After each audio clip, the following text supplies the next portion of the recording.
What's up, everybody? Dreams Worth More Than Money, Meek Mill's second album, the follow-up to Dreams and Nightmares, has hit stores. So Mill dropped the album at midnight after the BET Awards for everybody to listen to. It's been a highly anticipated album. For those of you that don't know, the album was actually supposed to come out in 2014, but did not because Meek Mill ended up in jail for 5 months. So here we are nearly a year later, and Meek Mill has finally decided to release the album after completely redoing it from his original concept. So I will get right into it.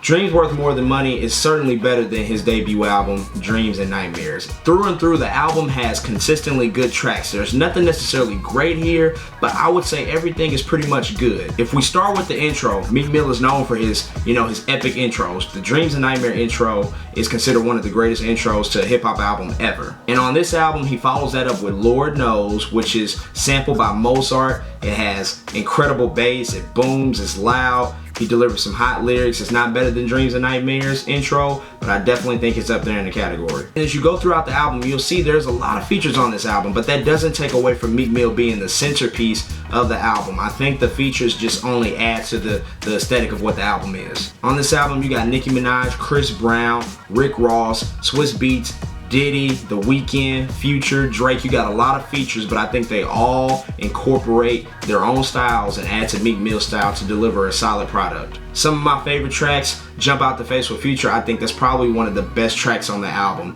Him and Future work really well together and they have a good style, and Future has a strong fan base now. Future Hive is out here and that track is really dope. Track with Drake, Rico or RICO, also really good. They bounce off of each other with their lyrical styles and they, pretty much take shots at any haters that they got. Track with Swizz Beatz was surprisingly good. It was a different sound from Meek Mill, so I think he expanded the scope of what his sound can be. And Swizz Beatz, for me, normally he's annoying, but he actually did some good things on that track and he added some energy. The tracks that he has with Nicki Minaj, those aren't the most memorable for me. Those are really there to be driven as singles. He wasn't gonna even have singles on this album, he said, but Nicki encouraged him to pretty much create these singles for radio, and she jumped on the tracks too. Then you want to get into Bend That with Rick Ross, his longtime collaborator and partner. They got great chemistry, and this song I think is one of their best collaborations in years.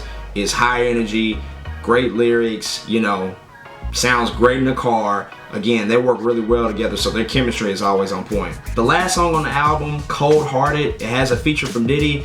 Diddy didn't really need to be on that. He didn't really do anything or add anything to it for me. It's still a great song, but Diddy didn't do much for me. So I think it was a waste for him. So like I said, the album is short, and to the point. It's 14 songs. It's under an hour, which is what I prefer. And I think Meek Mill did a really good job at keeping things concise. Also, the album artwork is dope. Meek Mill's created some dope album artwork. The Dreams and Nightmares album artwork was really good. If you want to take a look at this one, this is like a juxtaposition between Money tied in the same band as, his father's funeral program who passed away when he was young. It's a little bit of a metaphor for just the style of artist he is. He's always juxtaposing the money, the wealth, the fame with, the struggle, that he had to endure in order to even get to this point. But I think now Meek Mill has reached a point in his career where he really realizes that the dreams are really worth more than the money.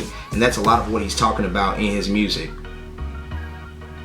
He's talking about inspiring his community, his community from Philadelphia, his hoods, from Philadelphia, and just hoods and communities all over the world, just being an inspiration to those people. So again, Meek Mill, he delivers a solid follow-up to Dreams and Nightmares. It's definitely better than that album. I think this is the album we've been waiting for since Dreams and Nightmares, or excuse me, Dream Chasers 2 came out. Because Dreams and Nightmares had the tough act of following up Dream Chasers 2, and it came out 2 weeks before Good Kid, Mad City, so it just was not a good position for that album to actually succeed. And overall, it just wasn't his best work. This album, however, is really good. I give it a 7 out of 10. It's a great, strong follow-up, and I definitely think Meek Mill has a bright future in the hip-hop industry. So if you haven't already, go check out Dreams Worth More Than Money. 7 out of 10 for me. As always, follow me on social media, JRW The Creator on Twitter and Instagram, and go check out my website, jordanrwilliams.com, for more news and blogs about entertainment and music, and I'll catch y'all next time.